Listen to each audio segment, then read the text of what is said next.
The disc landed at a ranch at Corona, New Mexico. The rancher turned it over to the Air Force. Rancher W.W. Brazil was the man who discovered the saucer.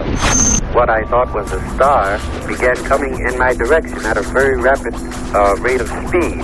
The unidentified object, which some sources thought might be a blimp, moved slowly down the Pacific coast from Santa Monica and disappeared south of Long Beach. I saw a UFO, and it went down the river, turned right at the United Nations, turned left, and then down the river.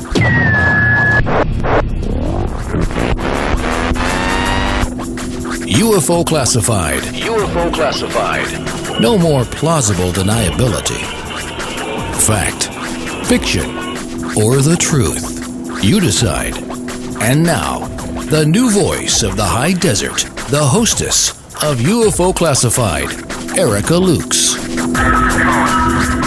Well, happy Fantopia Friday, my friends. I'm Erica Lukes. Always happy to be here and have my friends from all over the world listening.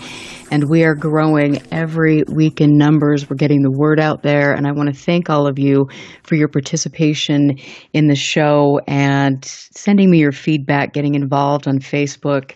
I know that we are all here to do the right thing, to do the ethical thing, and to push this field into a place where it will be respected.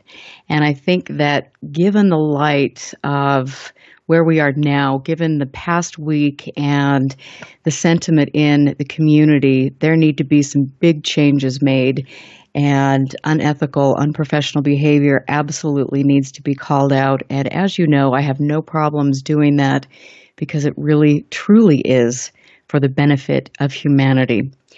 I have an exciting show tonight. So I have Lorien Fenton here, who's going to be joining us in a minute, and she's going to talk about her upcoming conference that I hope you can all support. And then I've got my dear friend, my best friend in the world, Matt Hepworth, here. Christopher O'Brien is co-hosting, and this is going to be action-packed.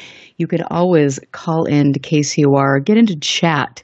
The call-in number is 702-425-9230.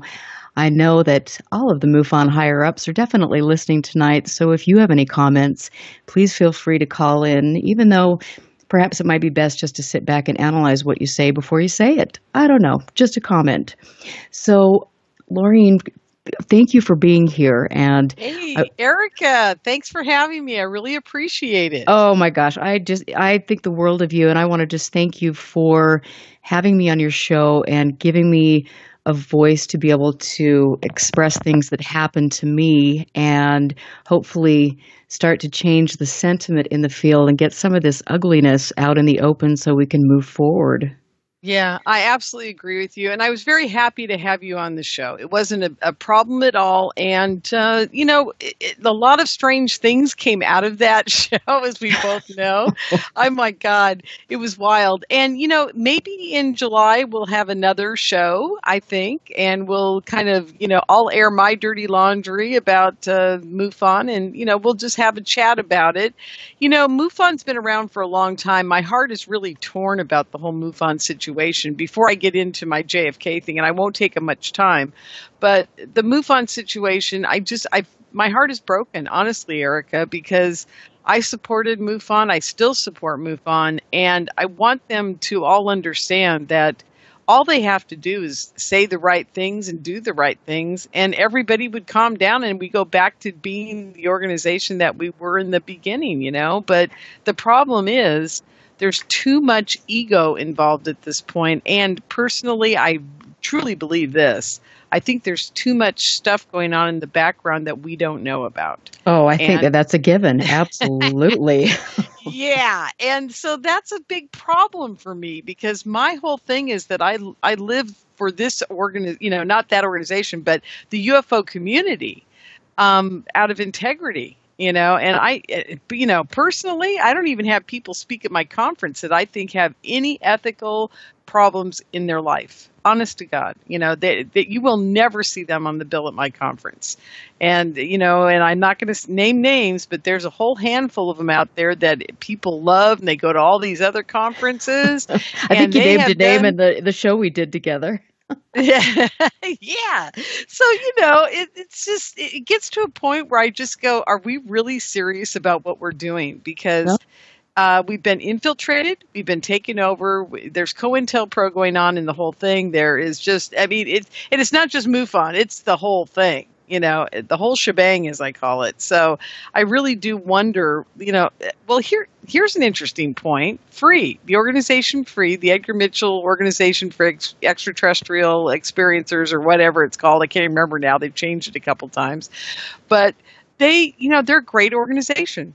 And does anybody support them and help them that has another organization or whatever? No. I mean, you and I and a handful of other women that I know, every conference I have, I put their flyers on every chair. I tell everybody to fill out their survey. I do everything I can to promote them. But does anybody else do that at their conferences? No. They don't even allow their flyers on the tables. I mean, it just makes me insane. And they have done incredible work. I mean, scientific work. And I think that it's unfortunate that a lot of people don't understand that. And that it goes back to the ego and the good old boys club that is so prevalent. And, I hope that you and I and others, Ryan Sprague, Greg Bishop, Lauren Cutts, I hope that we can all talk about this and expose it, because we're not going to get a younger generation in this field if we continue to behave the way that we have been and continue to allow organizations like MUFON, the leadership especially, to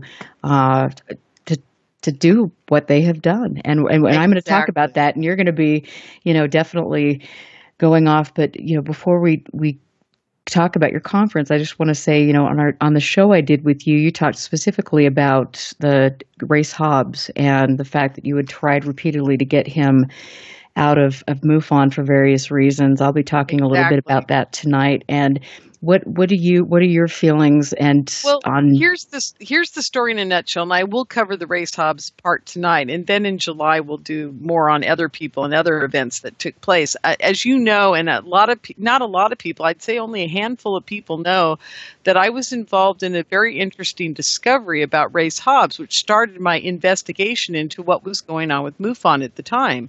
And I discovered 3 or 4 things that just really upset me. And I called you. I think I even called you and I said, I don't know what to do about all this, because I'm sitting here. My integrity says I need to blow the whistle on all of it. And I was going to put out a press release. And you remember the title of it. It would have blown MUFON apart. Right. I was going to send it to Drudge and Alex Jones and everybody else. And we talked about it. And I just said, I can't do this. And I called a couple other MUFON state directors. And I said, what do you think? And they said, nope. If you do it, it's just going to be really bad news. And the day we talked, I swear to God, you came on my show and I heard a voice in my head right before the show started, and it said, it's begun. You can do this, whatever. I can't remember the wording. So it was basically, it's begun. They'll be exposed. I think that was the exact words. And I thought to myself, maybe at some point I will start telling what I know. And the Race Hobbs situation is very simple, folks. He was in MUFON for quite some time as a field investigator. Is that correct, Erica? I think that's what his position was. Yes. And he was discovered to have a criminal background. And he was summarily thrown out of MUFON, because one of the things that happened to me when I got into MUFON, just like I did with you, Erica, is they did a background check on me. And as soon as they did a background check on me, and they found out that, the worst thing I've ever done is not pay a parking ticket or something, I was let into MUFON.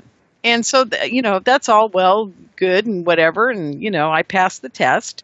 But apparently when he joined back in the day, they didn't do background checks on field investigators. Now it's right across the board. Every field investigator gets a background check. Once they pass the test and they want to start doing investigations, they have to, sign an ethical agreement, and they have to have a background check.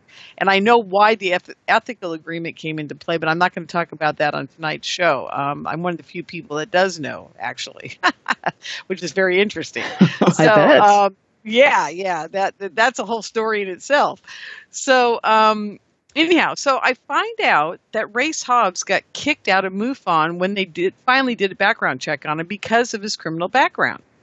And I was very upset about it. And I thought to myself, well, that is really odd. Why would they kick him out and then let him back in when if I hadn't passed the background check, I wouldn't have gotten in, and I'm a good person, you know? I mean, it's like, to me, it just seems so bizarre that they would let him back in after knowing that he had, you know, he did what he did. Plus, he was playing a lot of games with a lot of people and doing a lot of really strange and bizarre things as the owner of that other network, which I won't even mention. And apparently he's not the owner anymore, which is very interesting. Mm-hmm. So I called Jan Hars. No, actually, I emailed him a very long email, and I said, I can't believe this is happening. And there were other things going on as well. Race Hobbs was just one of the pieces of the puzzle that I was throwing at Jan.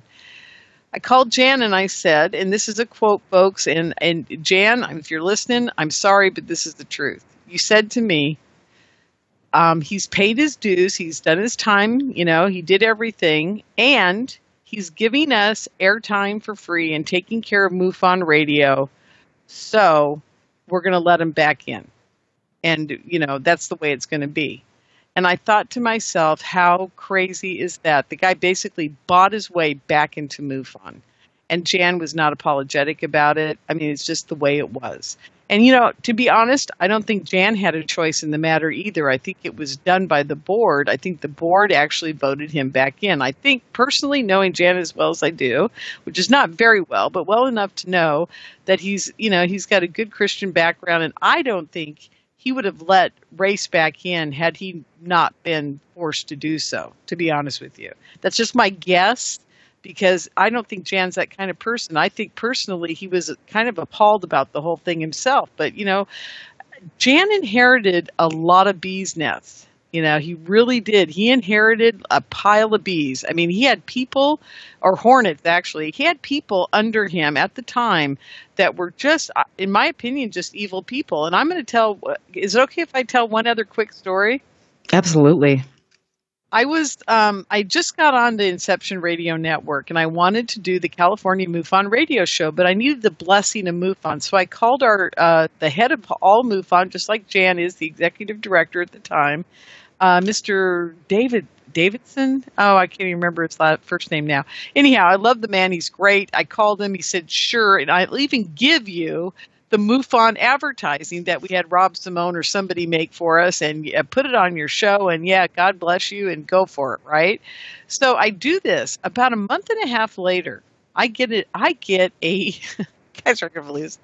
I get a contract that tells me basically the only thing I can talk about are these certain things, and I have to do this and this for MUFON, and I got to do all this stuff, and Really? I got to sign this Oh yeah. Oh, I And wonder gotta- I would love to. Yeah, interesting. I Yeah, bet not very everybody got that interesting, right? contract, clearly.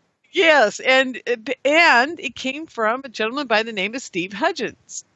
And I'm like looking at this thing, and I called my good buddy Ruben Uriarte, who, by the way, is the epitome of what MUFON should be. Absolutely. He is the most honest, most upright, most amazing man I have ever met in my life, and Ruben is the reason I'm doing what I do for MUFON today. Because without Ruben Uriarte, I swear to God, there was nobody around that I trusted enough to even do this kind of thing for MUFON. So, and I run a MUFON like meetup up here in Marin and Sonoma County. So that I used to be what they called a section director, but now I've been demoted to a meeting coordinator. So whatever that means. So. I know. I just laugh because it's like, you know, they really hate me, so they just keep demoting me. I do. You get demoted because, well, man, you are a woman, so it's not too shocking. I know. Yeah, it's insane. So anyhow, as a matter of fact, folks, you know, if we're going to do anything to change MUFON, what we really need to do is we need to get Ruben Uriarte is the president of the board and the executive director of MUFON, and then everything will be fine. Yeah, there needs to be a big house cleaning from the top down. Yes, absolutely. They got to get rid of everybody, and I think the whole board for 5 years should be all women. Absolutely. just for Are there that many women in MUFON? No, well, there's very few left, but I would, and honestly, I'd be willing to take the helm as the media and PR and marketing and all that, because that's what I've done for 40 years. Of course, they didn't hire you me. actually know how to handle a crisis, Oh my God, yeah. Well, And you guys are forgetting one very important fact, and it's very simple. Project Blue Book ended in early 1969, if I remember correctly, and within 6 months, MUFON started. I rest my case. Yeah, that's why I said at the very beginning of this that Draw your own conclusions. There are things going on behind the scenes that we'll never know about, right? So anyhow, back to the whole contract thing. I pretty much have covered Race Hobbs, right? I mean, I was appalled at that whole what was going on. And I got more to that story, but we'll talk about that in July. You will. So back to the contract thing, I was appalled. I wrote this whole, Erica, you'd love this. I wrote a rebuttal to every sentence that they wrote. I can believe that. I said, I will not do this. I will do this. I will not do this. And I will do what I want to do in this category and blah, blah, blah. I went down the whole list. The thing was like 5 pages long. And at the end, I said, and if you prove to me that you have sent this contract to every other radio host that has the word MUFON in their name, I will sign it. But until I receive that verification and see those contracts, I will not sign this document. And I sent it to Ruben. And poor Ruben, he sat there, he calls me and he says, I cannot send this to them because I wanted his opinion. And he said, Lorien, let's do this. Let's just not do anything right now. And that was a great answer because I thought, you know what? They didn't give me a deadline. I don't have to have it back to them, so I'll just let it go. So we did. We let it go. And then within a short amount of time, they all forgot about it because they had bigger fish to fry.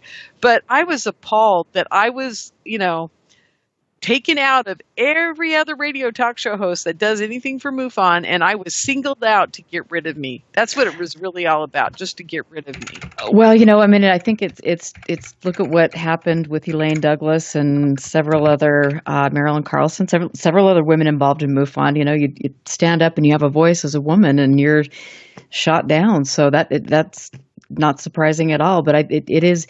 I think it's great that you press them on, okay, what are the other hosts? Have they signed these agreements? Exactly. Because chances are, clearly, if you listen to MUFON radio, you could have guessed that they didn't. So. Oh, absolutely. I knew what was going on. The minute I got it, I realized. And as you both, and everybody else here on the call knows, Steve Hudgens was in charge of communications and PR marketing for a very long time. So, what can I say? It's just, it is what it is for right now. And I wish if Jan is listening, Jan, I've got your back, man. I've always had your back. What you need to do is you need to get rid of some of these people. You need to apologize to the MUFON community, and you need to, just really step up and make a stance for once. That's not going to happen. Canada, but it won't. And that's unfortunate because honestly, good leaders take responsibility. They don't issue statements like Jan did, pushing it back into other people's laps.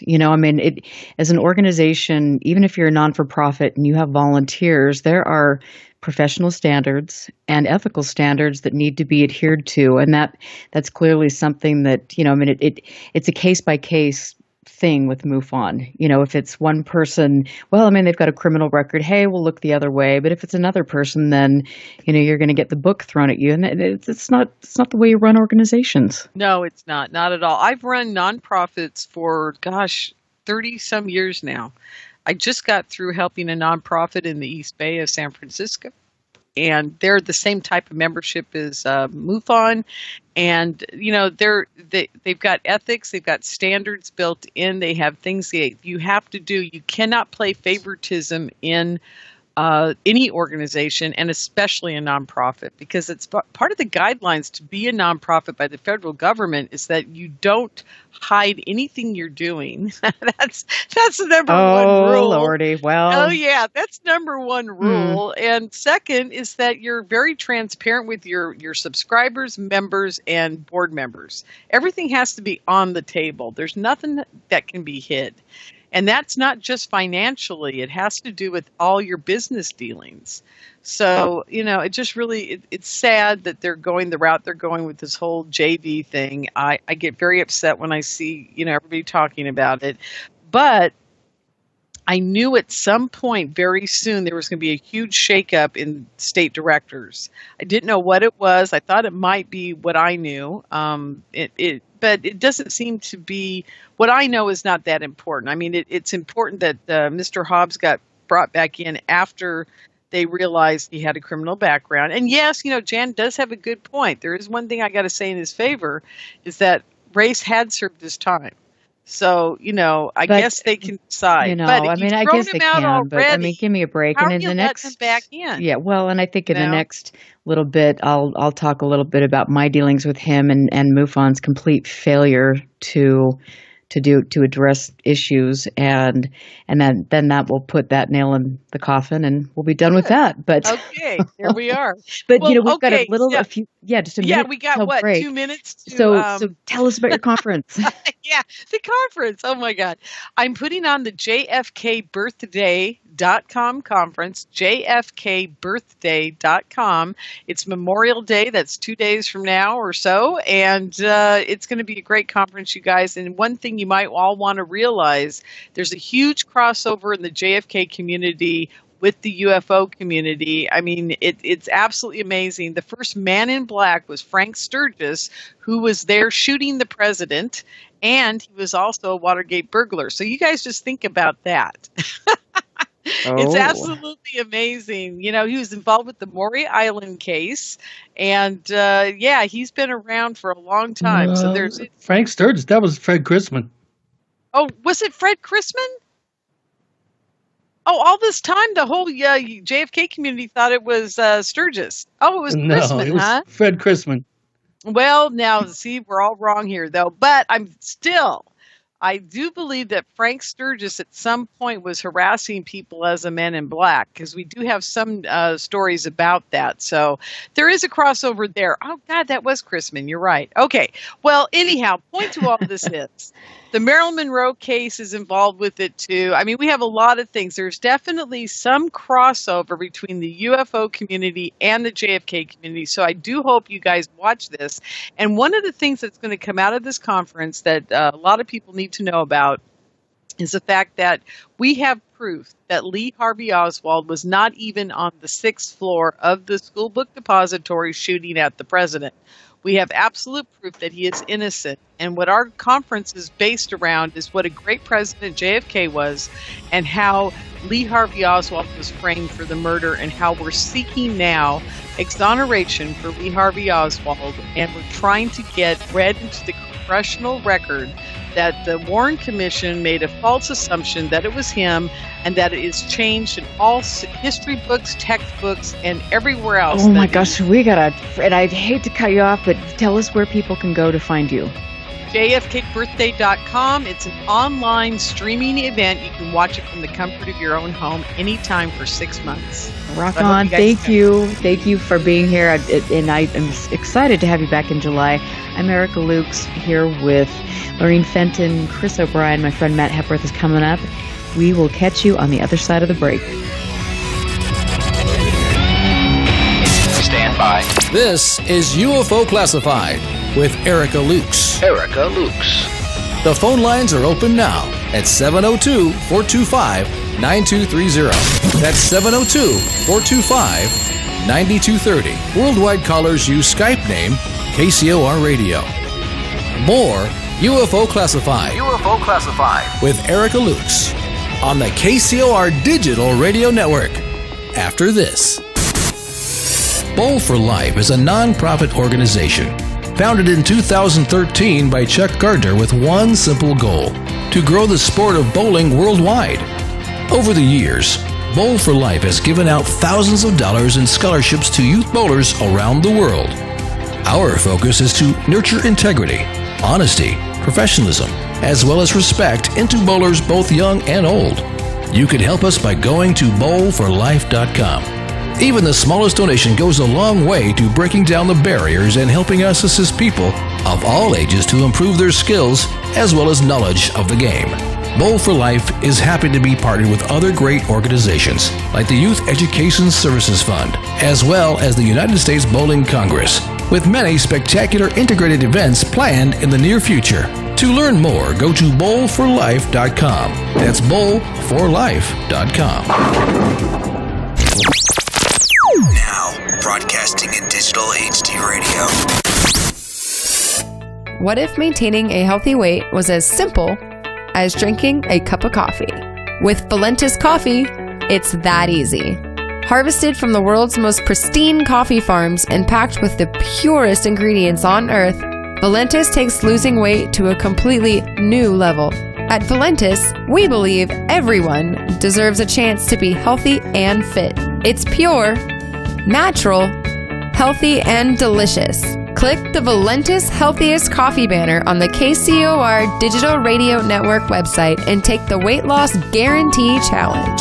Valentis Coffee, simply the world's healthiest coffee. I'm jumping in with my clothes on. Most party fouls are pretty dumb, but if you decide to drink and drive underage, you could lose your license and your freedom. Learn more at ultimatepartyfoul.org. Brought to you by the National Highway Traffic Safety Here's what Administration. happened on the last episode of Three Guys, No Ties. Are we still there? Yeah, we're still. Hi. Back. We're back. It's me. Again. He gets so upset. I do. You know why? Because I don't have enough controls, and I need more. I need bigger. I need more control of everything. I need more control. We have ways of making you talk. Three Guys, No Ties. Wednesday nights, 7 to 9 Pacific, on the KCOR Digital Radio Network. America's favorite radio station just keeps getting better. Hello, people. Aaron Hunter here, host of the show Real Paranormal Activity, where we tell the true stories of the paranormal from people like you. We also interview authors, mediums, psychics, and investigators as we dive headfirst into the murky waters of the paranormal. We discuss subject matter such as orbs, shadow people, paganism, the occult, and the demonic. Join me on Mondays at 7 p.m. Pacific, 10 p.m. Eastern, here at KCOR Digital Radio Network.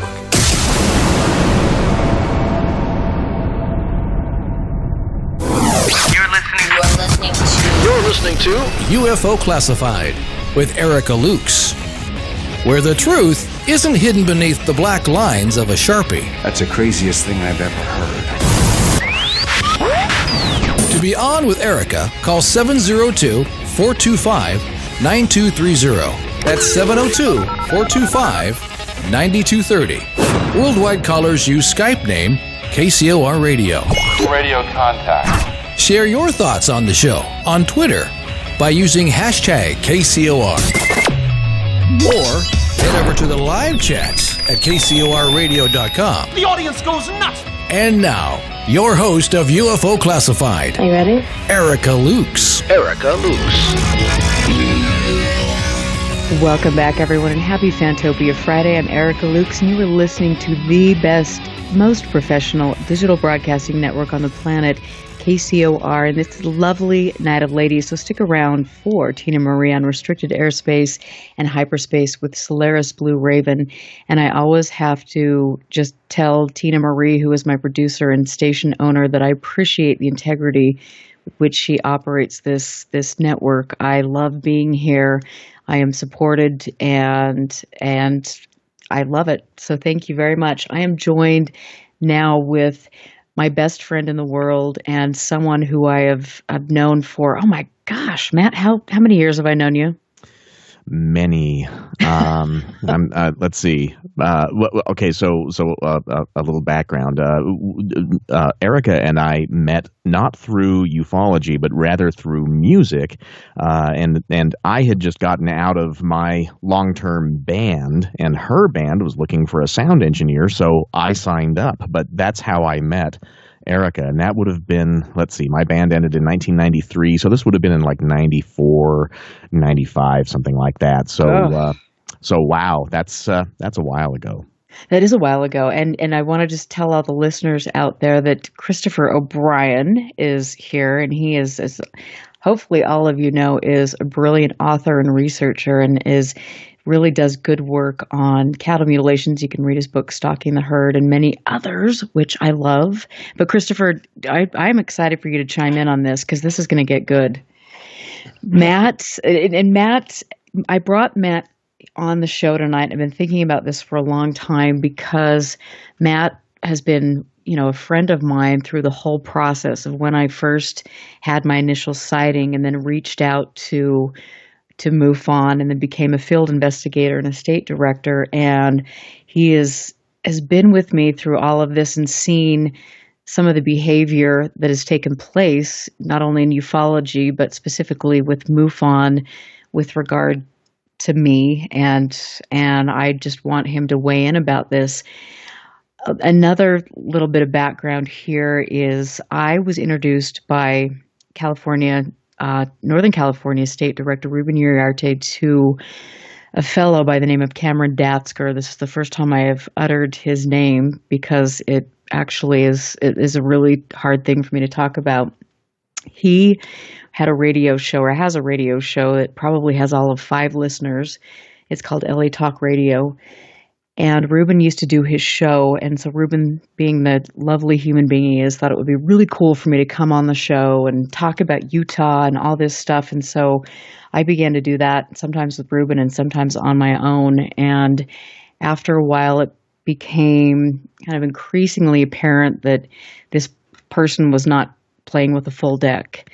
And one evening, or actually it was Christmas Day, he had called my home, and I said, I'm with my family. I'm opening presents. I've got to go. Thank you.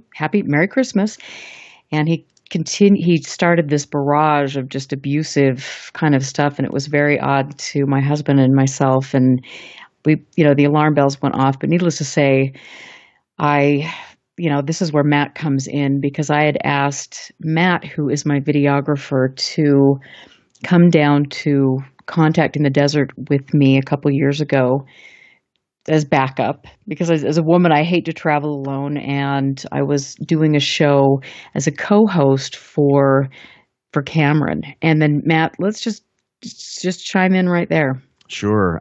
Yeah, I'm really excited to talk about this, and I should preface, I'm excited about it because I know you've done shows about this experience before, and the person was anonymous in those shows, and I think it's really brave of you to now mention his name, because I think it's time for people to be held accountable for their misdeeds, for their bad behavior, and even just for their rudeness.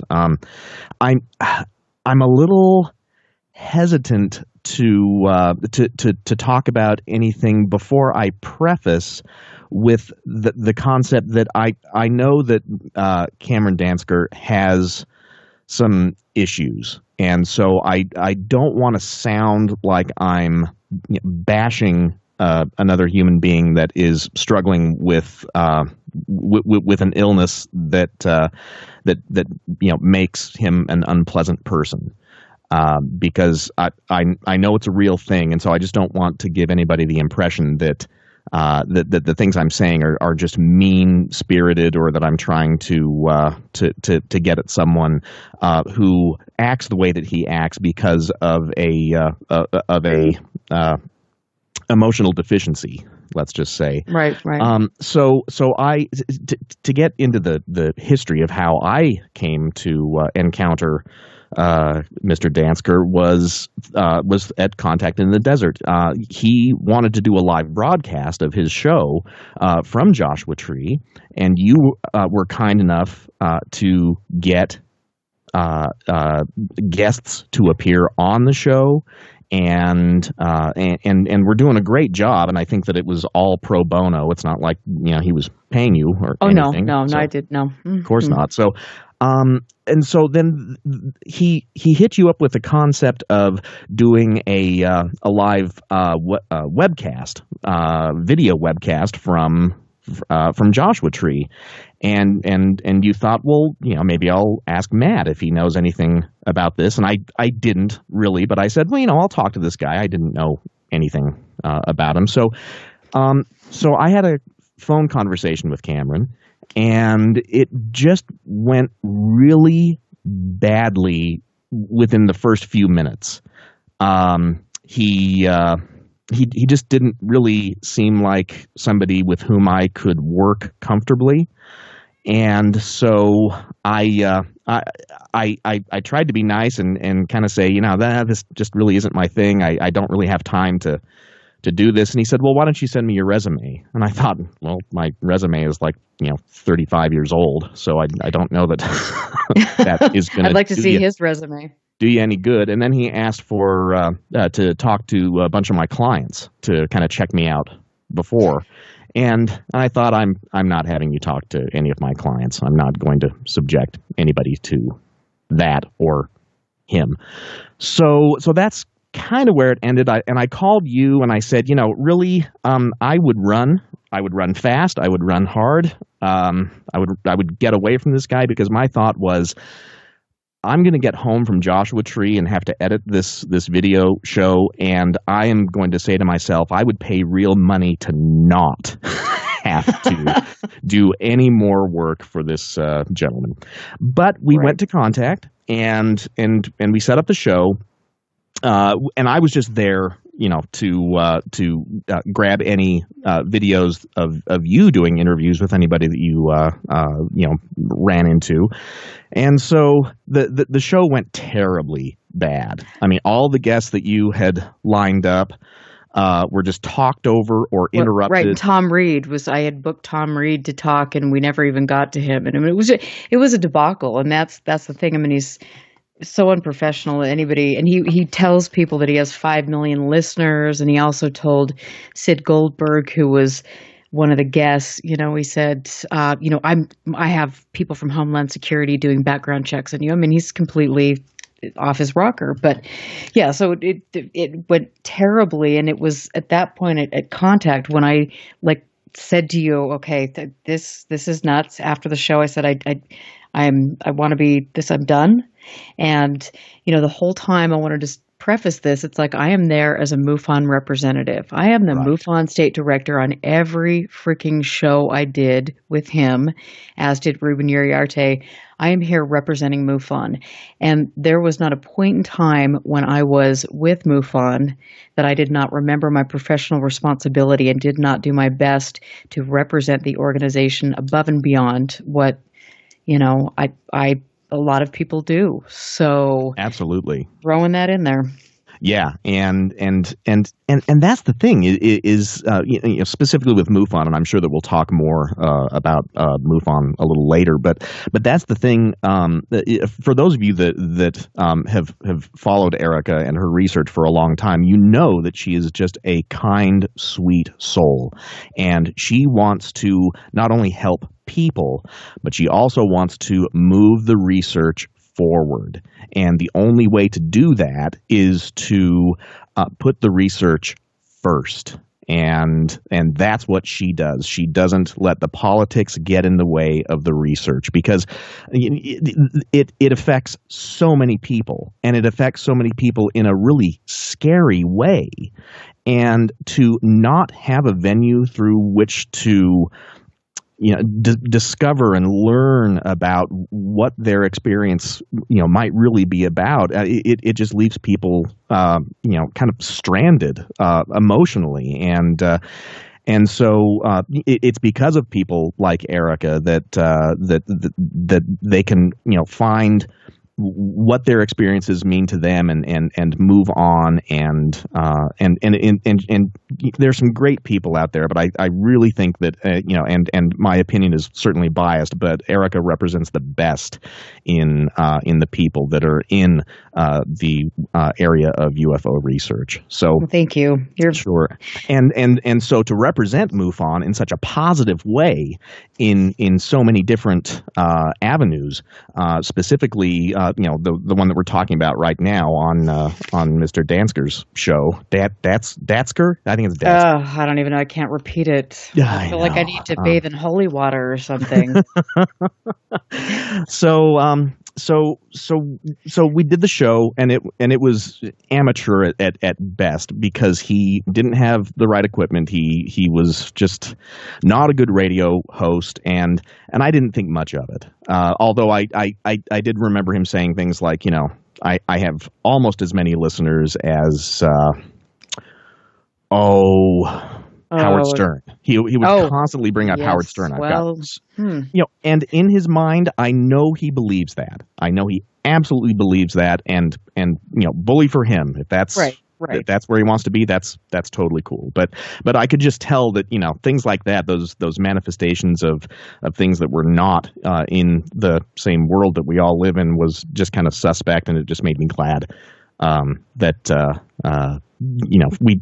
I didn't get further into that whole thing. And so after the show, after the broadcast, and I kind of distanced myself from him, he became incredibly angry. I mean, very abusive. And I remember you dropped me off at the conference, and I was trying to find a place and get in there, and I was really afraid of running into him. And I saw him, and he began kind of pacing and trying to follow me around. And I called Ruben Uriarte, and he said, "Oh my God, Ruben, I am really afraid. I don't know what I'm going to do." And so it was, and you were there along with another friend, and you were watching for him and protecting me. Yeah. Well, not because he's, as threatening as he is, just irritating. But he threatened you. No, I mean, yeah, he didn't threaten us, but he absolutely threatened you for no reason except that I'm speculating, but the behavior that I saw, I think he was just upset that you weren't going to be his special special girlfriend for the week. Well, it could be. I mean, that's the only thing. No, I think that he became obsessed with me. So it was interesting. And so after Contact in the Desert, what happened is he sent a series of emails, completely erratic, and one of them I'm going to read. This was sent to Jan Harzan, and it says, "I met Erica through Northern California director Ruben Uriarte. I started to have Erica on my broadcasters," which he really couldn't spell. "Erica was nice to me until I had an abduction problems in October. As I was going through tremendous paranormal activities, I asked Erica Lukes for advice. She was not prepared and acted like she was doing me a favor. Ruben helped when I asked him for it, about 3 months. I called Erica Lukes, wanted to help my broadcast as co-host. We were working on getting funds for some speakers, the Contact in the Desert. I mean, all of this is so irrational.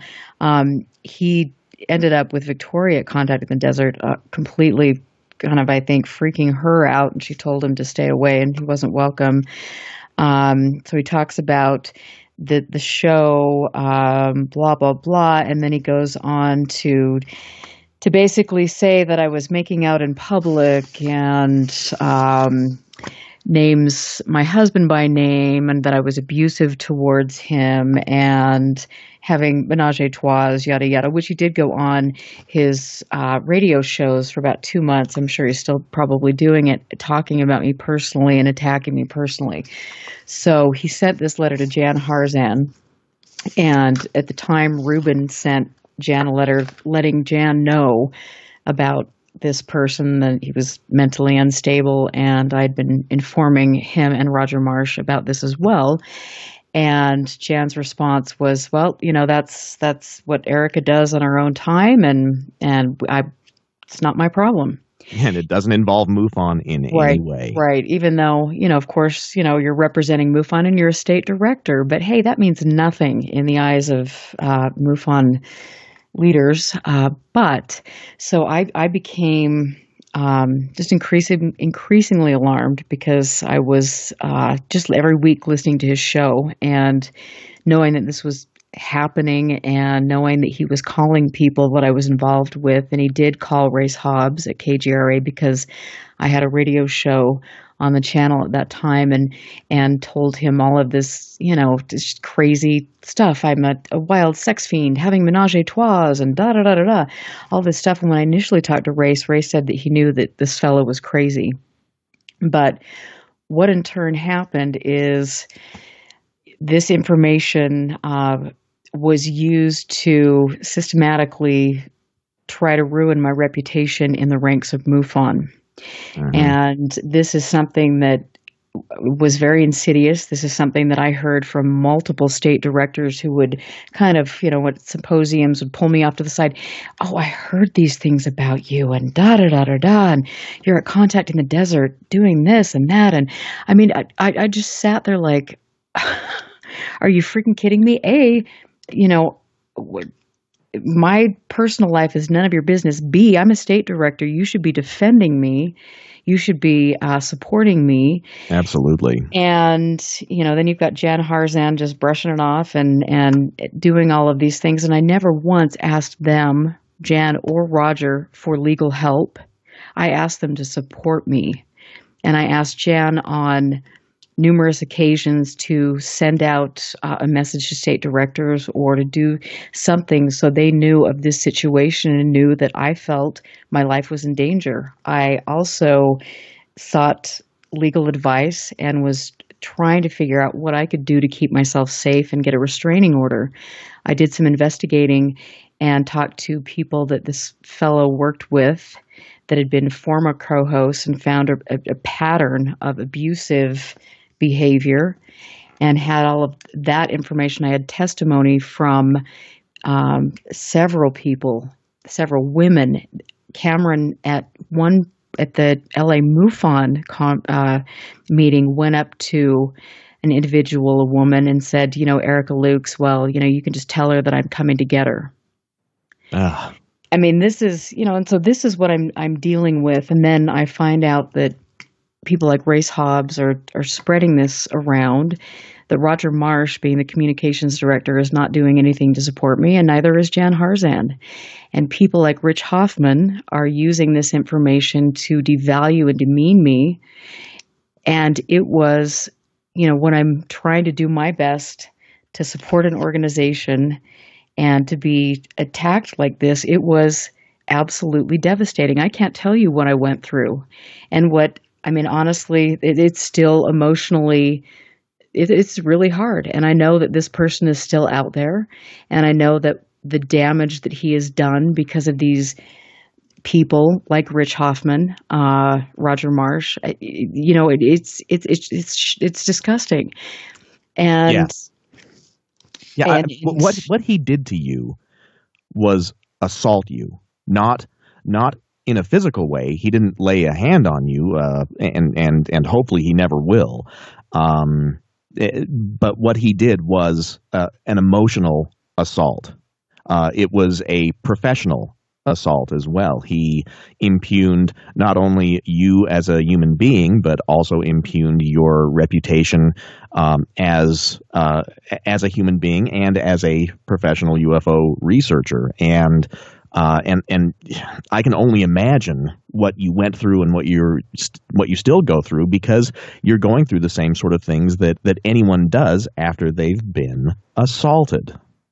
Right. Yeah. I mean, and that's the thing. And it's, I don't know. I mean, I think the whole thing is, I hate to even talk about it. And I have not mentioned Race Hobbs' name before about all of this, and there's much more that I would like to share, and then we're going to talk. Chris O'Brien's going to weigh in on the John Venturi scandal and everything, and I really hope to all listeners out there that this shows you a pattern. It shows you a pattern of abuse. It shows you a pattern of unethical behavior, of unprofessional behavior, and no standardization in this field. And I have to say before we go to break, because we're going to be going to break pretty quickly, that we complain and moan about the fact that this subject is not taken seriously.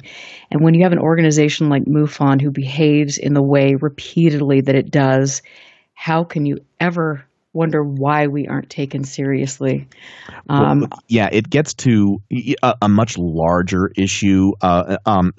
Essentially what Mr. Datsker did was slut shame you. And that's what little minds do, and that's what unenlightened minds do to women, not only in our society, but around the world. Because it's a really easy avenue to go down. Because if we took Cameron's letter to Jan just as an example, let's pretend just hypothetically that all of that did happen. So what's the big deal? But in society, it's like, but we can easily slut shame someone, and I'm you go through it on a weekly basis. I'm sure that a lot of other female UFO researchers go through it on a regular basis. It's just such an easy cop-out way to impugn someone. It's really terrible, and I'm sure that we can talk about that. Absolutely. I mean, and that's the thing. And I want to just say that, I am calling out Roger Marsh. I'm calling out Jan Hars, and I'm calling out Rich Hoffman, because these are people who are supposed to hold high standards. They're supposed to enforce ethical behavior. They are leading, according to MUFON, this is for the benefit of mankind. And to be honest with you, I don't see anything that MUFON has done for the benefit of mankind. I think it's been for the benefit of a few.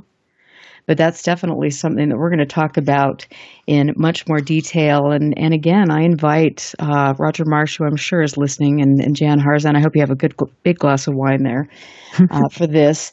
But, definitely call in. Go to KCOR, get the telephone number, call in. We would love to hear your response to this, because this is very serious. And these are things that need to be addressed. And like I said, and I've said a million times, this field will not change, and we will not be taken seriously unless this kind of crap stops. And I will tell you one thing, it's going to stop now. And thanks to people like Chris O'Brien, thanks to Greg Bishop, thanks to Mike Cleland, and all of these, Lauren Cutts, all of these people who have the courage, and James Clarkson, to step forward and say, this is not going to happen anymore. I commend them, and we're all going to do this together. So I'm Erica Lukes. I'm here with my good friend Matt Hepworth and Christopher O'Brien, who has been so silent. We need to get you all revved up on the next hour. Because I'm missing some spicy comments. Okay, good. You're just saving it. I know you're thinking, you're plotting. Oh, goody. I'm Erica Lukes. This is UFO Classified. Thanks for getting into chat room, and thanks for spreading the word, because we're going to change this field. And I'm telling you, it's going to start tonight. We'll see you on the other side of the break. Listen very carefully. This is Houston. Say again, please. Houston, we've had a problem. This is UFO Classified, live every Friday night, 4 p.m. Pacific, 7 p.m. Eastern, exclusively on the KCOR Digital Radio Network. The truth is out there, just waiting to be discovered. And now, if you will, accompany me on a journey to the future. For more information on the host of UFO Classified, Erica Lukes, upcoming guests, as well as links to the past shows, visit her website at ufoclassified.com. UFO Classified. UFO Classified. This is KCOR Las Vegas, home of the Digital Radio Network, broadcasting from a shack just south of Area 51. Wait, that doesn't exist. This is the KCOR Digital Radio Network. Now for the news. Now, broadcasting in digital HD radio. The This landed at a ranch at Corona, New Mexico. The rancher turned it over to the Air Force. Rancher W.W. Brazil was the man who discovered the saucer. What I thought was a star began coming in my direction at a very rapid rate of speed. The unidentified object, which some sources thought might be a blimp, moved slowly down the Pacific coast from Santa Monica and disappeared south of Long Beach. I saw a UFO, and it went down the river, turned right at the United Nations, turned left, and then down the river.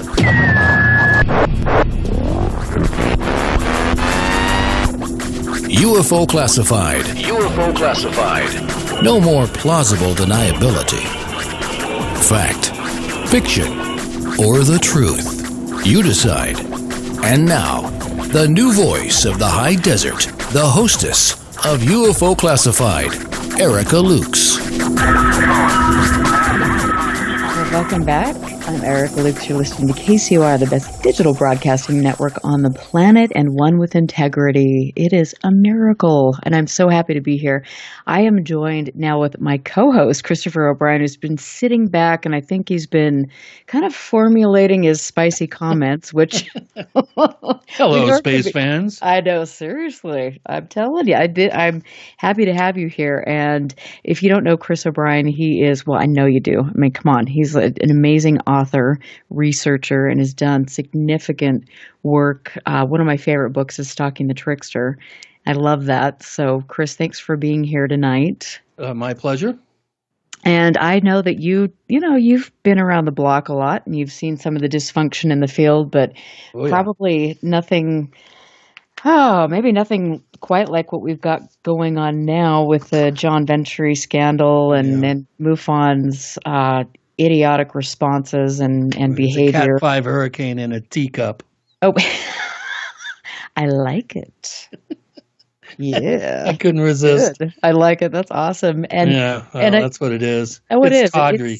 It is so tawdry, and it's. I think it's one of those things that God bless social media, because if it wasn't for Ryan Sprague and some of these people that actually got on there and said, "Hey, wait a minute, we've got these racial comments going on. This is Lon acceptable." Strickler too should be a shout out to Lon. Oh, yeah, Lon totally rocked it out, and we're going to talk a little bit about that whole debacle here coming up. But I want to finish up with Matt, who has been a friend of mine for a long, long time, and was there for my whole MUFON experience. And, Matt, thank you for adding everything, because you saw him, and I think there were many times I would call you in tears because of things I was learning, or because of listening to Cameron Datzker's radio show and then knowing that MUFON, great, so they don't want to get in the middle of it. But at what point do you stand up and kind of protect the people that are volunteering for your organization? Well, and it was so interesting to me. You and I and probably Christopher too. We're all emotional people, and we reach out when we need our friends. And so, of course, you reached out to me, as I've done with you, and I got the sense that what you were talking about was exaggerated and kind of hyperbolic. And I thought, well, things can't be this bad. With MUFON and this whole LA Talk Radio thing and the Race Hobbs thing, and then as I got more and more involved in it, it's like, oh, she was almost sugarcoating it to me. It's so bad. It was terrible, and not that I'm involved in it on a daily basis like you and Christopher are, but just from a looking through the window of it, I just thought, how is anybody getting any work done? What is this really about? Oh, we're not, and perhaps that is the whole plan, right? I understand MUFON's point of view in what's happening right now to the degree that there is so much social media, there is so much available on the internet that MUFON used to be the preeminent society for UFO research. Did they, Chris? I got to ask you that. Hang on one second, Chris. What do you think about that? Have they ever actually done good research? Well, there are individuals, I think, that that are unsung heroes. And Right, of course, the people that do absolutely. the best work are the ones that you never hear of because they're too busy out there doing the work, walking the walk.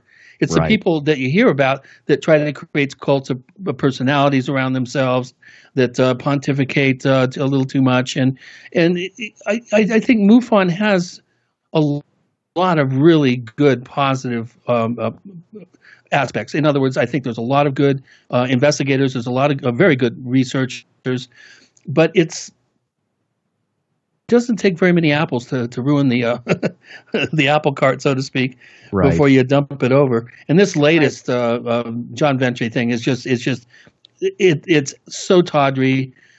It is being so mishandled by Jan and by the probably by the board. It's and for shame, really. You cannot allow one of the most visible principals in MUFON. He's on Hangar 1. I mean, he's one of the main people on that show. Of course, I personally feel that he'll believe any cockamamie theory that comes down the pike. He seems incredibly gullible. I don't think he's very. He doesn't have some of the qualities that you would expect from someone that is being thrust out front to be a focal point or a face to represent the organization, and to have somebody like that make such racist comments on social media, the hatchet should have come down before anybody even had a chance to even hiccup. This should have been dealt with very, very stringently, and the drastic measures should have been taken. And the fact that instead of responding in a way that distances MUFON from it, the people that were actually pointing out the comments were actually in a passive aggressive way, were being fingered as haters themselves, right? And they were being censored. Oh, I mean, my that's God. the There thing. is just I mean, there's yeah, no excuse for that, and No, I mean- it ticks me off. And I've never, I think I was a member of MUFON for 1 month back when I first got involved in this. And I found out when I tried to get, some cases that I really wanted some information on, I found out that there was no way. And I said, well, I'm not going to give you anything if you're not going to give me anything. And that was 25 years ago. So I've never been really a member of any group that would have me as one, the old Groucho line. But I think I think there are real problems with the organization. There always have been. I personally feel that it's been compromised by the intelligence services ever since its inception. In fact, its inception was probably at the behest of the intelligence services. And I do have a bit of research to back that up, which I won't bring out right now. No, we have too much other stuff to talk about. Right, and we need to definitely talk about that. And I want to just kind of finish up with talking a little bit about what precipitated me resigning and my assistant state director at the time to resign, because I want to read an email that Roger Marsh wrote that, again, is shocking and incredibly, for the communications director, is just so unbelievable. But anyway, I was doing, through this whole period, working underneath Jan Harzan, doing the statistical reports and email blasts for him, and trying to kind of lead MUFON in a new direction, and yada yada. Working right underneath Roger Marsh as associate producer for the communications department, and attempting to get a handle on social media, which MUFON has never quite gone there. But it quickly became clear to me that Race Hobbs and his partner in crime were kind of worming their way in there, and it was just a very uncomfortable situation for me, and I could tell that, and Jan kind of distanced himself. And I think Jan's whole thing was, and I remember having a couple conversations with him. Well, I just can't lose Roger. I can't lose Roger. And so to me, that was like, well, he can't lose Roger, so he's going to sacrifice somebody who is making an important contribution. And I should have seen the writing on the wall. But when I was doing my show on KGRA, I had posted, we had a KGRA chat room that was private with Richard Dolan and Micah Hanks and all of the people involved in KGRA. And I just said, hey guys, this is my show. I was asked by Jan to speak at Paola Harris's conference on behalf of MUFON. So I said, I'm inviting Paola Harris on the show. But keep comments to yourself. But so, Race got in there and made comments that were incredibly, they shocked me. They were really unprofessional, whatever. We've all got our personal opinions. That's great. But I was shocked. And so knowing that I was working as an associate producer for the communications department, I'm a state director. Everything I do is representing MUFON. I turned to Jan and Roger and said, hey, okay. And Race had said, you can't have her on my station, even though it was my show. And so I went to them and said, how do you want me to handle this? How am I going to tell Paola, who I'm speaking at her conference on behalf of MUFON, that this is taking place and that I can't have her on my show? And Race is the MUFON radio guy, so what am I supposed to do? And apparently Roger ran to Race and said, Eric and Paola are just, complaining again, yada, yada, all this stuff. And so Race called me up and just went off and called me an effing whore. And for 20 minutes, just things that I couldn't believe. I was in tears. I was devastated because here I am doing my best. I have a show that is a show that I pay for, and I was shocked. And so I called Jan in tears and I said, oh my gosh, really? This is what's happening? Are you going to step in and do anything? And again, it was that old MUFON two-step shuffle. Oh, no. Nope, sorry, that's your own thing. And then after that, I had an American Airlines a Nephi case that was huge. It really honestly was one of the biggest cases that MUFON's had in a long, long time with radar and audio and all of this stuff. And Roger chose not to run anything on it. You've got the news stories about the Light in the Sky case and yada, yada. So we've got nothing on the news feed. And luckily it did make the top 10 cases because Robert Powell knew that it was a great case. And then it did get in the MUFON Journal. But Race Hobbs did a show on MUFON Radio and interviewed my witness and the person, Bill Puckett, who did radar analysis. And in the whole interview, never mentioned the people on my team. Jeff Cox, my assistant state director, never mentioned Utah MUFON. I think there was one mention. I think I just sat there and listened to this and knew all of these things that were going on. And I thought, oh my God, really? Well, and being a nice person, you were like, okay, they're going to say my name eventually. They're going to, acknowledge my work and my team my eventually. Assistant state director. Yeah. It's like it's the people that work for you that also do the heavy lifting that you're more concerned with. Erica's really not that concerned with all the kudos and the accolades that go along with a good case. The results speak louder than any accolades can. Absolutely. Absolutely. And I knew how hard my assistant state director, Jeff, had worked. He went out there and did, just some kick butt research. And then to see this and to listen to the broadcast and know that this was completely political and despicable, unprofessional again. It's like after all of the stuff with Cameron, after all the stuff with Jan not stepping up to defend a state director or people like Rich Hoffman spreading garbage around and all of this stuff, it was shocking. And so it was that moment that I said, I'm resigning from MUFON. My assistant state director did the same thing. And, my gosh, 9 months later, Race Hobbs on the KGRA webpage is posting attacks against me based on things that Roger Marsh had told him and based on things that Cameron Datsker had told him. And I saw that and I sent a message to Roger, said, hey, are you going to take care of this? This is just, it's not even, I can't even believe it. Of course, Roger didn't do anything. Of course, Jan wouldn't do anything. Because that was really what was so upsetting to me was that you weren't asking them to move heaven and earth. No, I wasn't asking them to hire a lawyer for me. You were just asking for the bare minimum. And they couldn't even give you that. No, but that's the way it rolls. You just sacrifice, you're willing to sacrifice other people. And I think the good old boys. It goes even further than that, Erica. It's now part of the system. It's systemic and it's part of the culture. I went just because I heard somebody say, "Oh, MUFON this year at the International Symposium is doing a thing on sort of secret space and breakaway civilizations, that sort of thing." So I thought, "Oh, wow, cool subject. Let me go see who they have speaking." Who do I find on there? Corey Goode and Andrew Basiago, two of the most obvious hucksters that have ever come down the pike in the last 30 years. And these people are speaking at MUFON? To me, it's ludicrous.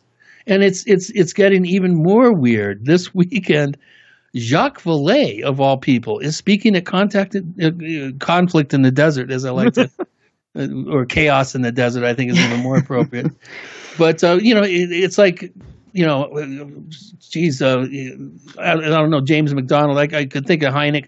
All these people are rolling over in their graves right now, thinking about how the lines are being so blurred between what is considered cutting-edge thinking and cutting-edge science and pure BS. Well, I mean, here's the thing. There's no science involved in this. There's no science involved in MUFON.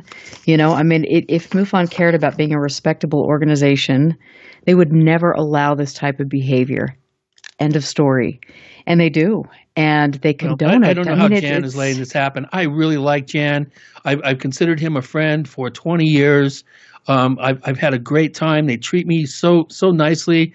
When I go out to Orange County, and when I do my every few years I do my California swing, they actually they funneled thousands of dollars through MUFON from a contributor for my San Luis Valley camera project. MUFON actually donated not quite $400 to the project. So I really like Jan as a person, and I feel so bad that he's being put under so much pressure that he could have avoided with just doing the right thing at the right time.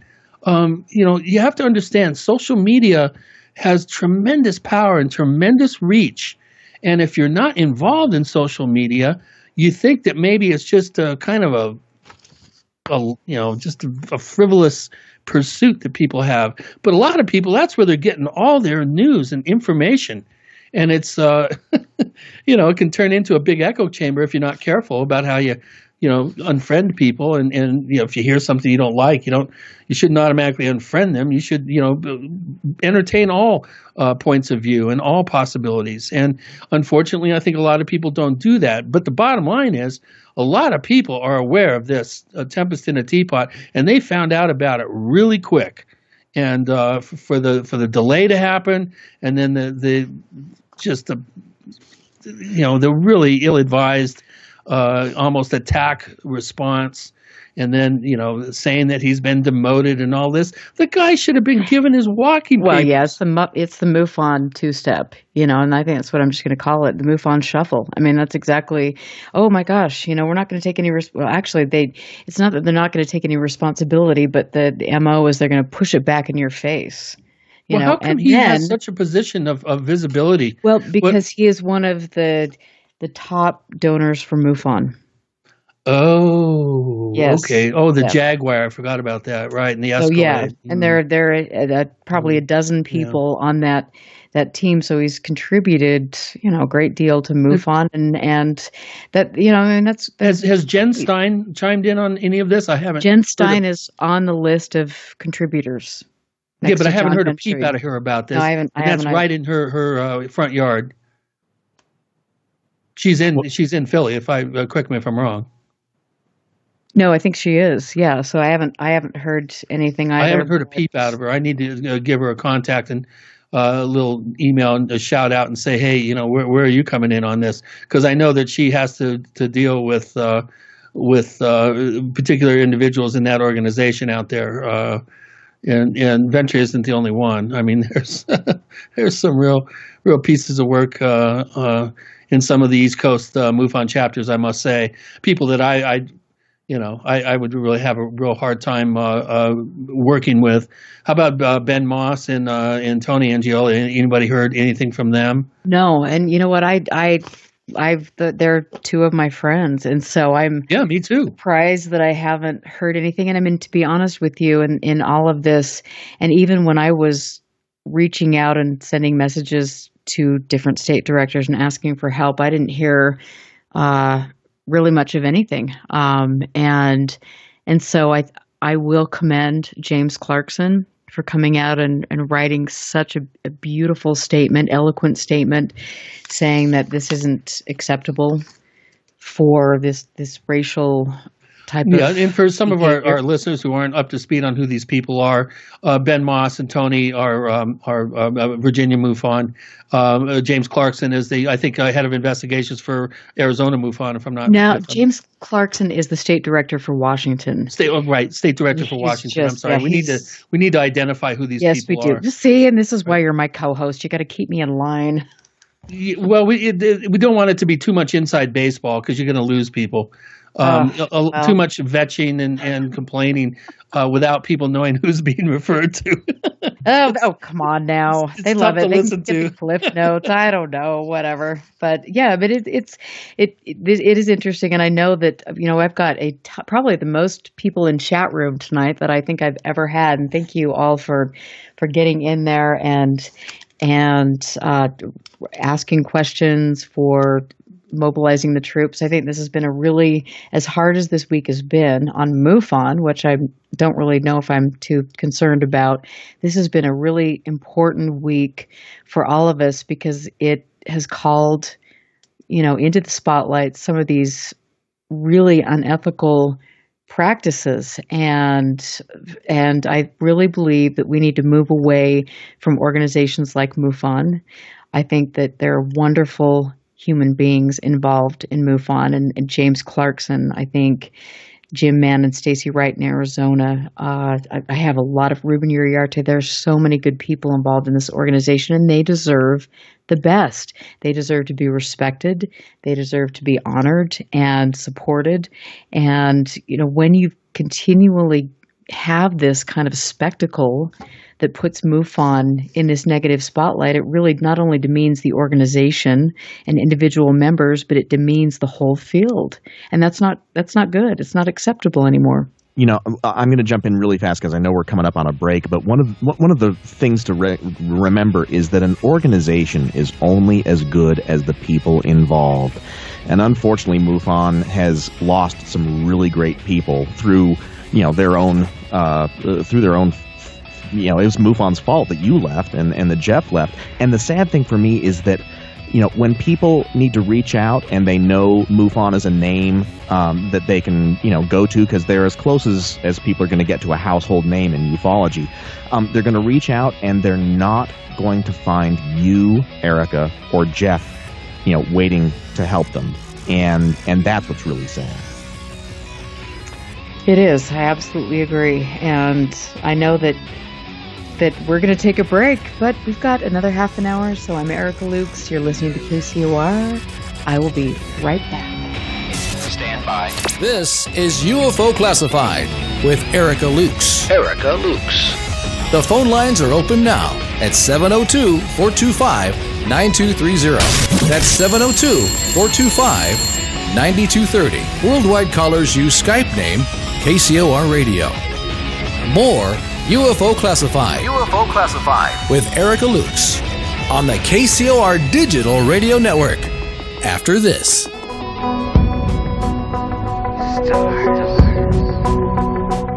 Woven throughout the universe are keys to a hidden message, awaiting a voice that can decipher their coded meaning, a cosmic connection to the cosmos. Tune in to the KCOR Digital Radio Network at 12 p.m. Pacific, 3 p.m. Eastern for Cosmic Connection. Cosmic Connection. Cosmic Connection. Cosmic Connection with astrologers Caroline Lynch and Merlin Wizard. Your weekly astrology reading is but a phone call away. So call Cosmic Connection, Sunday, 12 p.m. Pacific, 3 p.m. Eastern, and get your free reading today. Cosmic Connection with Caroline Lynch and Merlin Wizard, exclusively on the KCOR Digital Radio Network.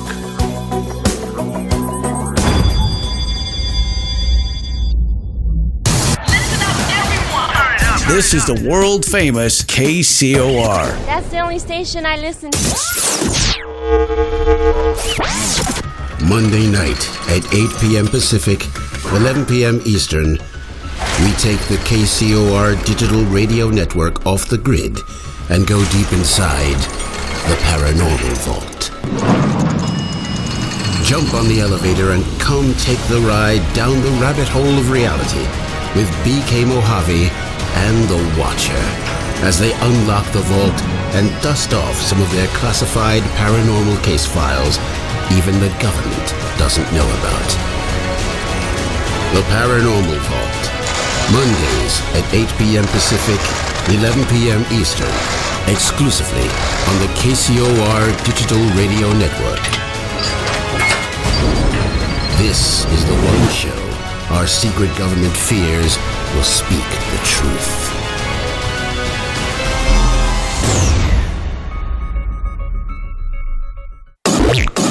That's good. Turn your radio up. I love it. All the music I want to hear. This is my station. Friday night, 9 p.m. Pacific. Jump onto the Celestial Highway and travel at the speed of light. Into hyperspace. Hyperspace. Hosted by Solaris Blue Raven. She navigates you through the cosmic tides of mysticism into the world of covert technology, UFOs, mystical sciences, and the world of unforeseen forces. You get to really sort of enjoy a bizarre ride. Listen live, Friday night, 9 p.m. Pacific. For Hyperspace. The one show that blows the whistle off our government black ops projects. Hyperspace. Hosted by Solaris Blue Raven. Exclusively on the KCOR Digital Radio Network. Want to take a ride?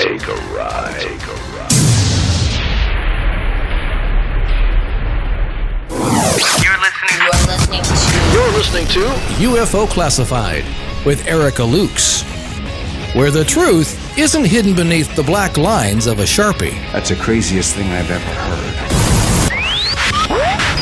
To be on with Erica, call 702-425-9230. That's 702-425-9230. Worldwide callers use Skype name KCOR Radio. Radio contact. Share your thoughts on the show on Twitter by using hashtag KCOR. Or head over to the live chats at KCORradio.com. The audience goes nuts. And now, your host of UFO Classified. Are you ready? Erica Lukes. Welcome back. I'm Erica Lukes. Always happy to be here on Fantopia Friday on the best digital broadcasting network on the planet, KCOR. I want to give a shout out to everybody in the chat room. I have never seen this many people in there, and it must be because this is such a hot topic. Thanks for getting in there, and thanks for listening. We've got people from many different countries listening, and this is good because I truly believe that we are in a very pivotal time. We have a field where we're not seeing engagement with the younger generation, and I think that they come into this wanting answers for their own personal sightings, and then they see the dysfunction and the abuse that takes place, and they don't know what to do, and so they're going to turn away from it. And we need to mobilize. We need to make change. I had somebody in the chat room say reform, or just have a brand new organization, and it's my opinion that I think MUFON should be obsolete. In 50 years of research, what have they done? And according to MUFON, the purpose of MUFON is to resolve the mystery known as unidentified flying objects, all of its related ramifications in a scientific manner, and is also the analytical and scientific study of the UFO phenomenon for the benefit of humanity. Well, 50 years, I'm not seeing that. I'm going onto their website and I'm seeing a handful of white papers. I'm seeing the fact that they are basically gathering and funneling information, like Lauren Cutts said on his great blog post, and it appears that they might be steering the narrative and in a way discrediting the field by the way they choose to treat this subject. I also think that we need to definitely call on the carpet Jan Harzan, even though, of course, in the past couple days, he's said that he doesn't endorse any sort of racism and yada yada and all of this stuff. But that's only after a series of missteps by not only Jan but Roger Marsh. So, Chris, let's talk about this scandal. I mean, this is absolutely the most ridiculous thing I've ever seen. Well, I've never really been a big fan of MUFON ever since Walt Andrus, the original director, really took me to task for not being a part of the organization after joining it and then dropping out after a month. I told him, look, with all these reports, I'm not surprised that I can't get an answer on some cases that I need I would like to research and get some feedback from MUFON on. And then somebody told me, well, for the past 30 years, they've been stacking these reports up in his garage in Seguin, Texas. And I thought, wow, that's great. Wouldn't it be something if a tornado came to Seguin, hit his garage, and spread MUFON reports over 3 states? I mean, to me, it was so ludicrous. And the fact that it took them so long to begin to digitize all that data, and that's James Carrion. You got to thank him for that. And in a lesser way, James Carrion was one of I think 3 directors ago or 4 directors ago, and then of course everybody's favorite NASA guy, John Schuessler, good old John, who's been a big fan of my work for years, must say. But MUFON really needs to get their act together. And the latest I've heard about trying to use their database is they're taking it out of the public domain, and you have to be a member if you want to have a chance to peruse a very cumbersome, old-fashioned, very just not a well thought out database retrieval system. So I think MUFON has a lot of things that they need to address. I think there needs to be a complete house cleaning, and I think the board of directors really need to take a long, hard look at themselves and really determine what the best road forward is for the organization. Because, quite frankly, this may be the last, wave in the hurricane. Not if I can help it. No, and this is the thing. It's like I think that just even looking at how I think slimy they've been in, Venturi is out of MUFON. We've removed him as state director, but he's not taking a public role anymore. So basically he's still there, and we know that's because he's one of the top 10 donors to MUFON. So of course, okay, great. But, come on, if you're an organization, you either stand up and say, hey, he's a donor. We don't condone we don't support anything he says, and this isn't the mission of MUFON or the way we choose to represent ourselves. But we're going to do A, B, C, and D. But they've chosen to do none of that. They're playing these games, and they're doing all of this. Oh, he's not in the organization as state director, but he's yada yada. I mean, so it's like this. It's this really evasive maneuvering, and it's not truthful in my opinion. And I think that they just hope that all of this is going to go away, and it's really, truly not, because all of us are aware of what's taking place. We're aware that there is a lot of sexism, a lot of racism. The good old boys club is alive and well, and they're not doing good research. And that's the bottom line. The data is being funneled into somewhere. We don't know where. Nothing is being done with it. And this is not, the more they kind of sequester this information, you need to pay this much before you can look at the database. I mean, come on, how is that educating humanity? It's not. Well, one of the things that everything I ever learned, I learned from Star Trek. But it reminds me of the episode called Let That Be Your Last Battlefield. This is from the original series, where there was a half white character and a half black character, and they hated each other because they were both from the same planet, and there was this big, geopolitical struggle, and they eventually get back to their planet, and the planet is dead. There's nothing left.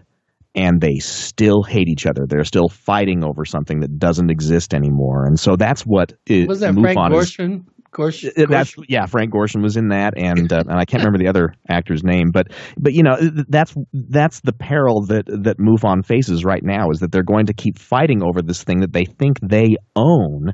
Meanwhile, it's very possible that someone or a group of people are going to come along and say, we'll let them fight over that, but what we're going to concentrate on is the research and the people that can really take this field where it could have been a long time ago had it not been for all of the infighting and all of the other things that are going on. I think the new paradigm is going to be smaller. I think more energetic. I think going to be it's just going to, the large groups are just too cumbersome, I think, and there's not enough room for creative thinking. Things get to be institutionalized, and methodology becomes entrenched. I've been dogging people in MUFON for years. Why don't you have follow-up questions? Find out from people how this has changed your reality view. How has this changed your view on religion and your connection to spirituality? Have you found any sort of psychological changes that have taken place since your experience? Imagine that we're not just saying, interested in the nuts and bolts and not enough in the experiencer. I mean, it is, and that's the thing that when I was involved in MUFON, I'm looking at these cases, I'm looking at the fact that they are happening in specific areas, not just for, a week, a year, but for decades, centuries, and yet all of these state directors are saying, oh, those are Chinese lanterns or yada, yada. I mean, of course, some of them are, but there are patterns here. And for whatever reason, the people involved in the upper echelon of MUFON, they don't want to address that. It's like this chest thumping, whatever, we've got to be right. And we're not willing to look past our nose. And that's not what this is about. I think that, like you said, Chris, we've got to look at all different aspects of this. And this isn't, my God, after 50 years, if we're still sitting behind our computers and looking at a case and calling a witness on a phone, and we're not getting out there identifying places where all of this stuff is happening repeatedly and doing field research studies. Are you freaking kidding me? Well, again, I think it boils down to a very simple fact, to be honest with you. MUFON has figured out what UFOs are. They're aliens from other planets coming to visit Earth. And that particular answer has no evidence to back it up. It has a lot of wishful thinking. It has a lot of circumstantial evidence that's made to appear to be that. But we have no, unequivocal evidence that supports that conclusion. Yet MUFON has totally put all their eggs in that basket. And it's back in '89, I think, or '88, when Vallée presented at the International Symposium and was booed off the stage because MJ-12 was more important, and all the red herrings and the disinformation and the misinformation. And a lot of this is, I think, being programmed by provocateurs who are involved in making sure that this field is constantly at each other's throats. And all it takes is a misstep like JV did here a week or so ago, and then all hell breaks loose. But really, when you get to the bottom line again, we haven't figured out what it is. MUFON has, and they're looking for the data to support their foregone conclusion. And if anybody out there wants to argue with me on this, come on the Paracast, my other show, and we'll have it out. Oh, Lordy. That's pretty threatening. Hey, I will take either side of the argument and win. I don't doubt that at all, for some reason. And I'm a little scared, I must say. But and now that so many people know about the struggles that MUFON has created, I have to ask the question: how many people are now withholding? Not MUFON people, but people from the outside, people like me that aren't really as involved in it as. No, they don't know about this, and if they do, they don't care. It's a blip on their radar screen, if anything else. I think I know where Matt's going with this, and I will say that when I was involved with MUFON, and I was, I'm a person I'm a business person, and so I understand the importance of social media, and I was monitoring, because I was the associate producer for the communications department, just kind of monitoring the social media posts and different things. And in the MUFON Facebook group, people that were having experiences, people that had witnessed things, were kind of turning to Facebook, and some of the admins of the group or people involved in higher, ranking people in MUFON who would kind of commandeered the page for their own egoic purposes, were really discouraging these people. And so I can't tell you how many people I reached out to after this that had been completely just pushed off the page, that were in tears because they're trying to find a place to go. They're trying to talk about their experience, and they're being bullied by people that really don't understand what the research is about. I mean, it was mind-blowing to me. And so I think that that's unfortunately not everybody in MUFON, because I know people like Ruben and James and Ben and Tony. I mean, there's so many people that understand, and Craig Lang, the complexity and really how vulnerable you are as a witness or an experiencer coming forward with this. But there are people involved in MUFON who don't. And I think that MUFON has such a bad reputation with regard to this that it's unfortunate, because people don't know where to go. They don't know where to turn. And that's exactly the point that I was getting to, is that, it becomes, who do you trust? And when people are afraid and they're vulnerable because they've had an experience that they don't understand, and they go somewhere to try and gain some understanding of it, and they get treated that way, as the social media MUFON folks apparently have done, then it's like, well, then I'm not going to talk about this anymore. If I'm going to be made to feel that way about it, then forget it. I'm not telling anybody. And that doesn't move the research forward either.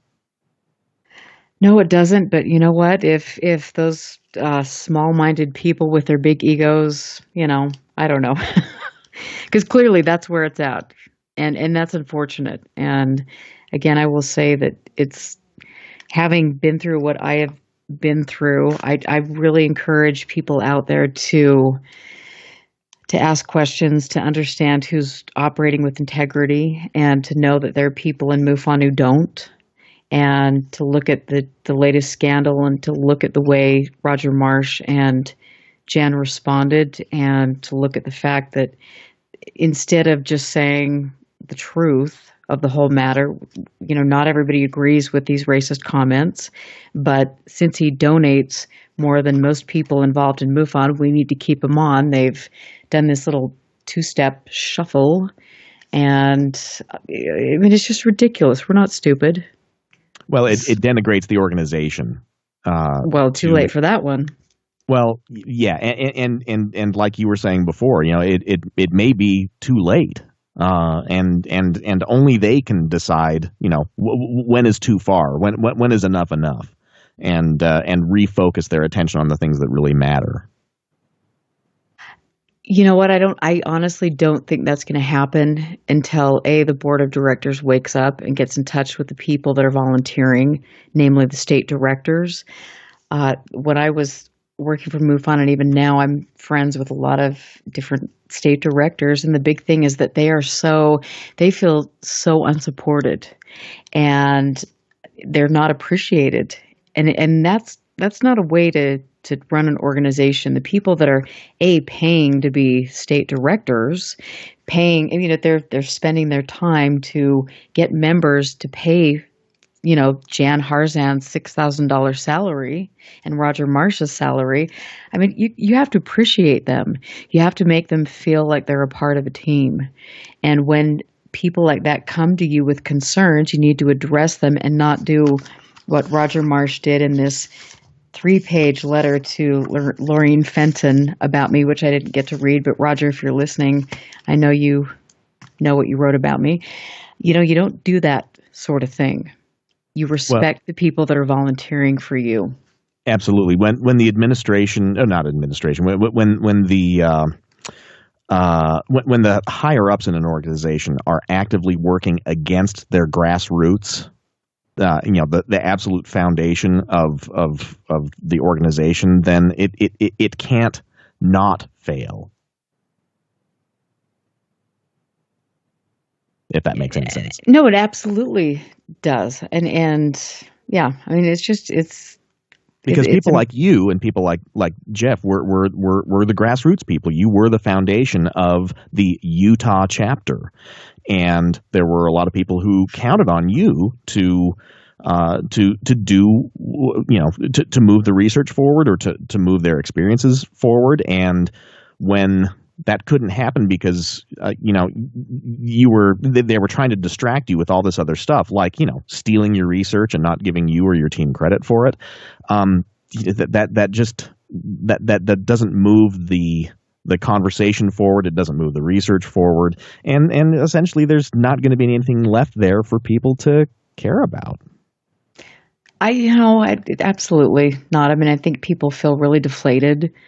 And I think that in this field, you need to have strong leadership. You need to have leadership that actually cares about ethics. And I don't feel that that's where MUFON is right now at all. And no, I mean, this field is difficult enough to be a part of because it's hard to understand. It's hard for people that aren't actively involved in it on a daily or weekly basis. It's hard for them to kind of understand what's going on and how the things that we don't see as terrestrial affect us and could affect us. And so the field is hard enough to begin with. To make it even harder by putting up all these political and personal issues, it's so, I'm not even part of it, but I see what you have to go through, and I'm sure Chris probably goes through the same thing when he talks to MUFON people. It's just, I think that Chris is like been in this field long enough that he's just like, whatever, I'm gonna freaking call you out on it. Yeah, I don't care. I mean, so many people dislike me already because I call people on their stuff. I call people on their belief systems.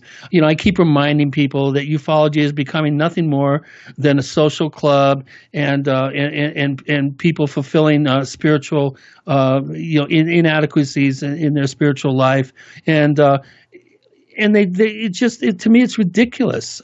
This is not how research and good investigation is done. You don't create your conclusion and then go around looking for cherry picking data to support it. And unfortunately, that's what the field has become, and I have no time for that. Yeah, agreed. And you've done amazing research, and I want to say, Chris, that you are willing to share your research, and I think you rock because of that. Because my data has been available ever since I started compiling it. My database, which I'm very proud of, is one of the largest databases of unusual events and military activity, suspected military activity from a single geographic region anywhere in the public domain. Anybody is welcome to it. I don't care if you're a CIA agent, KGB, a young kid that wants to get involved, somebody that's doing a project for a book. Anything that I can do to help, I will. I published for 7 years a report that sometimes ran to 10, 15 pages that I sent out for free to investigators who asked for it. And, that's the way this type of work should be done. We're all on a big giant team, and we need to be pulling on the oars in the same direction. And anything short of that, I don't have time for. So you're not making $6,000 a month? Doesn't matter. I'm not in this to make money. To create a cult of personality. I'm kidding. No, I'm just saying that it's just to me. Jan deserves some money to run an organization, but don't run it into the ground. Amen. Absolutely. And I mean, this has been a really exciting and interesting conversation. And I think that right now we're seeing a huge shift, and there's so many people that are waking up to the fact that, you can't trust people. We can't trust large organizations. You have to ask questions when you're getting into this field and you're looking for answers, and you kind of turn to the people that are on the lecture circuit all the time. I mean, there's a lot of crap going on out there. And I have to say that if people are continually on the lecture circuit, you might want to question that maybe a little bit. I have found through my work, I've been drawn to people that I really respect and I really like. And those have not been the people that I was initially drawn to when I came into this. Chris, you have been somebody that I think that you rock. I love the way that you just call it out, and I love the research that you've done and all the books that you've written, and it's amazing to me. And I think that there is positive change happening, and we need to keep calling out unethical behavior. And one of the things that I'll say very quickly is, this is the first time that I've met Chris, but anytime you want to come out to Utah and look at any of the cattle mutilation stories that are here, we would certainly love to have you out here. I'll be up at the conference that they're having north of Cedar City here the second weekend of June. I'm hoping to see both of you there. And the other thing I want to say really quickly is, Erica, we know each other through so many different avenues, this just being one of them. But one thing that I can say is that you have the respect and admiration and support of so many people in all of the different fields, whether it's, art or music or ufology. There are so many people behind you because you are such a fantastic human being. And I, along with so many other people, just appreciate you so much. So keep up the good work. Thank you, Matt. You're such a dear friend, and that's the thing. I have so many wonderful friends and people that I respect, and I'm not doing this for any other reason than the fact that this is the most important thing I will ever do, and we all deserve the truth, and we all deserve respect. And I think that a shift is happening, and I want to say thank you to Christopher O'Brien, all my people in chat, Jeff Cox and Susan, and all of my friends. Thank you for getting in there. I will be back next week. And Matt Hepworth, I just love you. You're so freaking awesome. I love you too. Love the show. You. Thanks so much. Thanks so much. And I will be back next week. I've got another great show, which I will not divulge at the moment. You're listening to KCOR, Digital Broadcasting Network. Stick around for Tina Marie on Restricted Airspace, Polaris Blue Raven on hyperspace. You guys be safe and have a great Memorial Day weekend. Listen very carefully. This is Houston. Say again, please. Houston, we've had a problem. This is UFO Classified, live every Friday night, 4 p.m. Pacific, 7 p.m. Eastern, exclusively on the KCOR Digital Radio Network. The truth is out there, just waiting to be discovered. And now, if you will, accompany me on a journey to the future. For more information on the host of UFO Classified, Erica Lukes, upcoming guests, as well as links to the past shows, visit her website at ufoclassified.com. UFO Classified. UFO Classified. This is KCOR Las Vegas, home of the Digital Radio Network, broadcasting